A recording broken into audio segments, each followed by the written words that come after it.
Tennessee, they're talking, probably not the only state, but the third grade set, putting back if you can't read at a certain level, at third grade. And, of course, that's the, they're looking at that, NAACP and other organizations looking at that, like, okay, so where's the breakdown in this? And it usually is going towards the low income, and, some other, So I think basically the minorities are the ones who are going to disbenefit. That's not the word. Anyway, you understand what I'm saying in that case. And it's an excellent strategy because it's the whole team concept. My grandson is asking for his purpose in life. And I'm telling him, that's one of your purposes. Right now, yeah, you have a purpose. Right there. Give So them that the helps purpose him, now. he's helping. And so that helps the whole community. Yes, sir. Yes, sir. Okay. No, yes, sir. First, I want to say thank you for coming through. I think when you first said that, I was like, guest of honor. So he was like, who, me? Well, just looking at you, I can see your great-great-grandfather. I think, but I also want to say, I appreciate you mentioning the legacy. So as a father, I'm thinking now, what legacy am I leaving? So I appreciate that. But my question is, what burns me up and grinds me up is when I hear black educators say these kids can't learn. That part. Right? It burns me up, right? Because I know that we have ancestors like your great-great-grandfather. We had separate but equal. We still found a way to have some of the most brilliant-minded people in the world. May not have the grades, may not have high school education, but we could navigate the world, and we were able to take care of our own. Can you speak to that? Like, how do you feel when you hear people say black kids can't learn, blaming them for some of the hardships we have? My ancestors had hardships as well, still do. Right. That's it.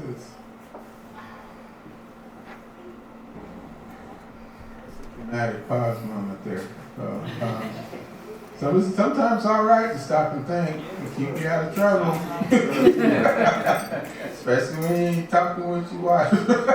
Just a second there. Click on that one. I mean, it's, you're talking about black kids in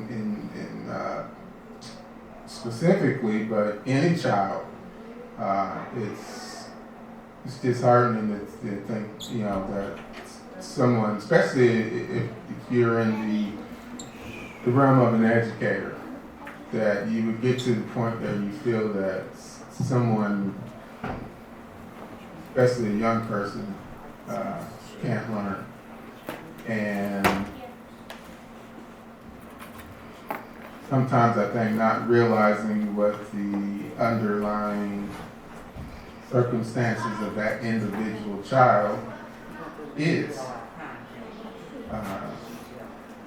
So as homeschoolers, we each of our, we realize that my wife's the main, instructor, and I'm basically principal financial advisor of the family, but realizing that and I realize too, when you get in a setting of a formal full school setting and you've got so many children, you've got so many requirements, you've got only so much money, and only so much time to do certain things with all these children, that basically, outline or instructional outline is that STEM structure outline, and going outside the norm. It's hard sometimes to individualize children, but teachers, they're individuals too. And if there are any teachers, instructors in here, I wholeheartedly have respect for you, and that's how I always try to talk to the children. When I'm telling them, working with groups of kids, I always praise the educators, because I realize it's not easy to always do to be an educator for one reason or another. I'm not blaming the educator or Yeah. the student. I just think that when you don't think, what can I do to reach this child? and the first reaction is to say this child can't learn. I think sometimes the scapegoats your responsibility as the educator, right? So Yeah.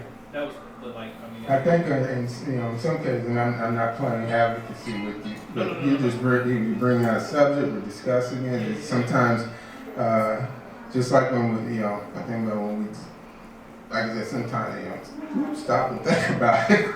Is that sometimes we don't understand where the at that time and point the mindset of the educator is when they say something like this. And I would think sometimes they will regret saying that. Especially when someone else heard them say it, but it's definitely not, something. I'm sure that's not something you would tell a child, even if that's how you feel. Especially the child. Now, if you go behind doors with the parents, guardians, or something, you would do it in a more diplomatic way, depending on where you're at, what part of the country. Some people just say what they feel and can get away with it, but it's hard. Yeah, it is tough. Yeah. Yes, ma'am. Thank you for being here. My pleasure. Thank you all for allowing me to speak. One of the concerns or questions I even have is there's a health parameter that surrounds, to me, the whole education piece, and we're talking about from conception, infancy. An example would be there's lead paint. Even with the pools, is there lead paint? Is there asbestos in that building? Because we know definitively that tests have shown that children, whether they in vitro or small age children, have a tendency to have lead, high levels. Our children have high levels of lead. It impairs their thinking, whether it be education, spiritually, mentally, emotionally. And if it's not addressed at that level, and that means y'all gotta come to us, mommies, or whatever, we are gonna see the thing continually over and over and over and over. Because for a fact, they come in your house and they maybe lead up to the top. Well, the ceiling is led up to the top of the rest of the wood. So I'm saying, with the health ramifications, what are we gonna do? Because I believe that would be one of the best ways to come in, or come from different modalities, let's say, but you gotta come direct with that. What would you add or advocate or suggest that we could do as a community to address that with our children? I know that's a big question. Yeah, that is a big question. It's not a road of what I was thinking about being a spokesman on, but I know you're not asking me to be a spokesman, you're just asking my opinion. You may have a thought or an idea that somebody else can take and run with, because you see it with your children being homeschooled for whatever reason, and you know that you can look at a child oftentimes, something's wrong with that baby. Whether they were hungry, they haven't been fed, they may be malnourished. People think bow-leggedness is cute. It's a sign of calcium deficiency. You know what I'm saying? I'm using this as an example to make a point. Well, just based on what you said about that, it's interesting with our own children. I mean, the medical stuff is, my wife had, always wanted midwives. Even in the hospital, when our first child in Germany was born, she had a midwife, and she never wanted. What's the injections? Yeah, the pain thing. Epidural. Yeah, and we had one of our children that she did have, and in my mind, I see a difference between that one child where she had the epidural and the others, as far as some of her health things. And again, all I can know is 1 out of 5. That's personally within my family that I can do that analysis from. And so, yeah, I'm sure the medical things is, what can we do, especially when you're dealing with, say, for instance, you especially, because thinking about this it's not just inner city, because I know where I live in rural areas where I live now, a lot of the places now do have newer, more modern schools, but you think about, well, before that, not everyone did. But now for those, places where you still need to use those facilities that were built in, that are 100 years old, and all the, the lead and the asbestos and things. And you want to look at, you're looking at the budget. Where do we use the budget? Education. What do we use in education? Who are we using in infrastructure of the buildings and stuff? How much does it cost to build a brand new building? Who's going to pay for it? And then you've got sometimes charter schools or magnet schools, depending on who the financiers of it are able to build these buildings where the traditional education system, the school districts don't have that ability to do that, but then, like you said, they've got to look into, the spaces and say, is the space is still safe? Are they safe? You can't just cover stuff up with paint all the time. So hopefully I was able to step in deep water on that one, because I'm not, Yes, sir. I don't mean to sidetrack this flow right now, but I'm curious, what are some of the tenets and programs of the Frederick Douglass Family Initiative? I'm totally unfamiliar with the initiative. And yes. For those who have that ability, it's www.fdfi.org. And one of the things that pertaining to the books is the 1 million abolitionists. So basically, it was designed to get the books out under the program of 1 million abolitionists, is to get 1 million books out to young people. And when you think about 1 million, is actually quite a bit. It's not hard if one person did one book, but overall, you think millions of, considering we've got over 100,000 distributed in less than 2,000, and that still leaves us with 8,500 books to go. But there's another one is the now as far as the actual labels of the other initiatives. I mean, there's a educational thing in there, if anyone's gone to the website, where they've created curriculum. Some schools in California have adopted the curriculum to where they're using the curriculum in schools to teach and educate about human trafficking within the schools, and for young people to be the advocates for young people. I think that's part of the thing, is the young people teaching young people about what it is. Because people, young people, most of the time, their significant influence is other young people. Mm-hmm. So you get them to be able to talk about the right things. They're going, just like anything else, there are going to be those who are going to filter out just based on non-interest, but you're going to catch those that you can pull in as advocates. And they've created, programs to where the kids are creating, they've created video and writing things on what they would do, about stopping human trafficking and modern day slavery. So there's some, it's not just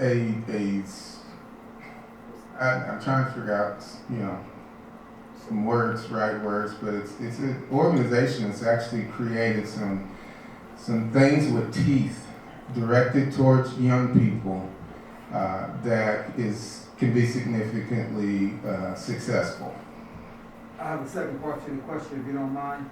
What can we do on the ground to promote the organization inside of our school districts, if you may, and or communities? Okay, well, because I consider myself as I'm like a senior advisor, and I'm as a actual descendant of Frederick Douglass, I have the ability to go out and talk to people about it. But one's going to website, and the actual headquarters now is in Rochester, New York, where Frederick Douglass lived over 20 years of his life in Rochester. And that's where the headquarters is. Erica Mook is the director. And really, you're really interested. I'm not the person that you need to talk to, because I really don't deal with day-to-day organizing and the different connections that they can do. But contacting the Frederick Douglass Family Initiative and seeing what they have, and then saying, finding out with them, saying, hey, do we, kind of find out, you're doing, again, does it happen to anyone else who's over 60? Yes. Okay. you ain't even close, and it still happens It to happens you, right? to me, yeah. In lecture. But, yeah, just getting and being that front runner on some, finding out the information. So that's my best suggestion. I am not the person who knows how to tell you what to do exactly, how to do it. I can just lead you to the people that know how to do it. Okay. Thank you. You're welcome. And thanks for coming. Oh, my pleasure. Well, I know did you have a question earlier? Yeah, just thank you again I appreciate that. We talked a little earlier about some of the structural inequities due to financial, issues between school districts, especially in Pennsylvania.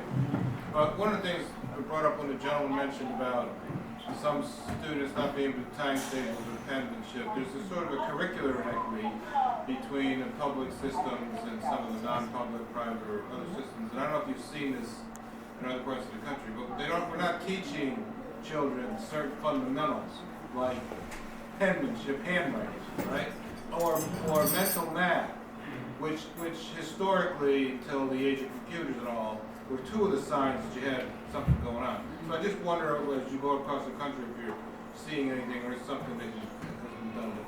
What's interesting, and I'm talking at college level, I have a longtime friend who's a professor down in Maryland, and she's a math professor, and she requires all of the work turned in to be justified.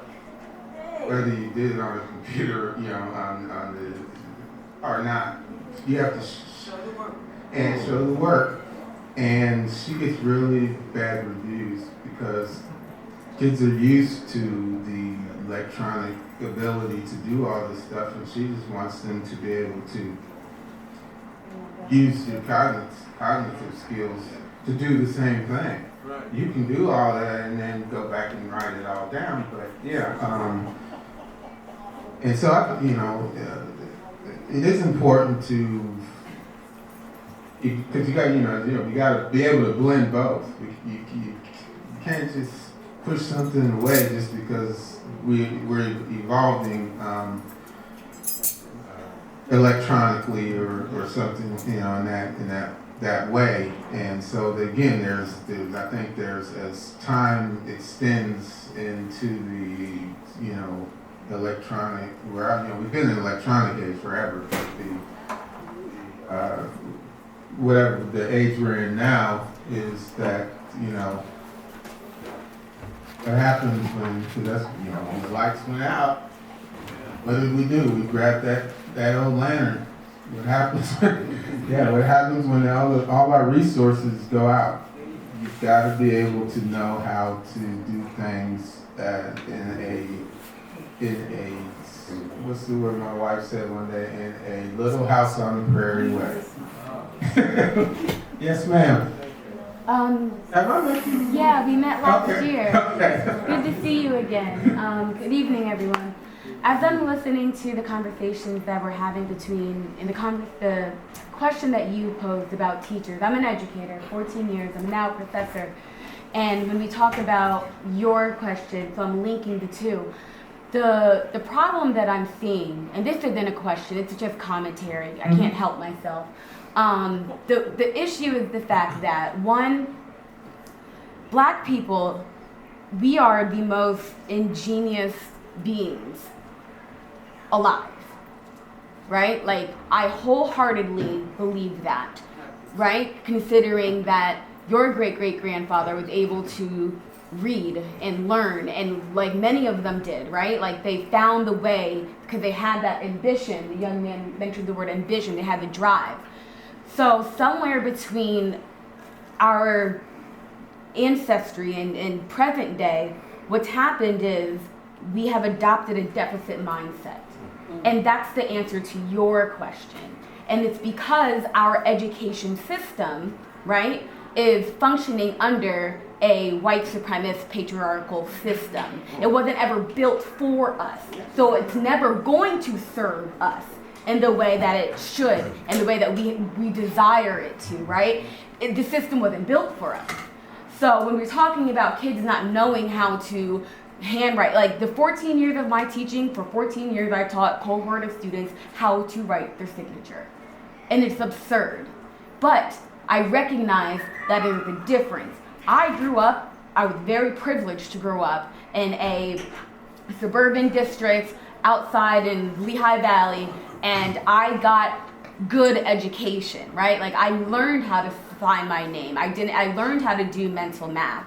But when I got here to Philadelphia and throughout my career, we don't even approach those skills. We don't even put it in front of students because we assume that they can't even do things. And it's disheartening.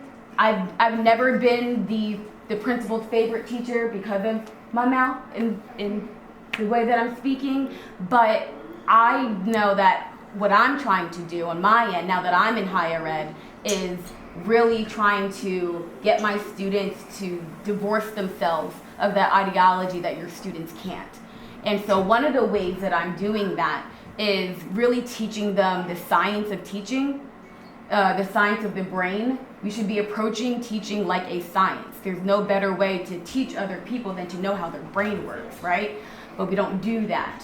And so that's the one thing I'm doing and to help them, collectively. I have 30 students in one class, I got 6 in the other, so that's 36 out there getting ready to be teachers that, I'm pouring into.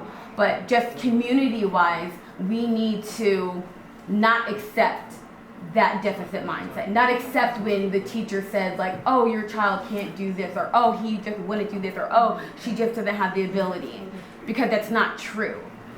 Whatever that teacher was doing wasn't working, and they just stopped there. And so we need to push them, like, put the pressure on their necks, okay? Like, and I'm telling you to do that as an educator. So. Thank you, ma'am. Can I chime into the conversation? This is a conversation. Right, I think my name is Jan McKay, and I agree with you 1,000%. That's why what I'm now doing is running for the mayor, because what we've been missing that, is our responsibility to do, because obviously it hasn't been done yet, is establishing policy that endorses everything you said. You talk about the one thing that I really gratefully appreciate is that you talked about health, you talked about science, you talked about the absence of it in our standard education.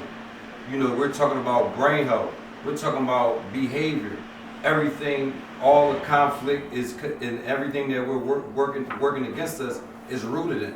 And that's the one science that is not a part of our education unless you are on a track on a college level to be a doctor, to and do something with the brain.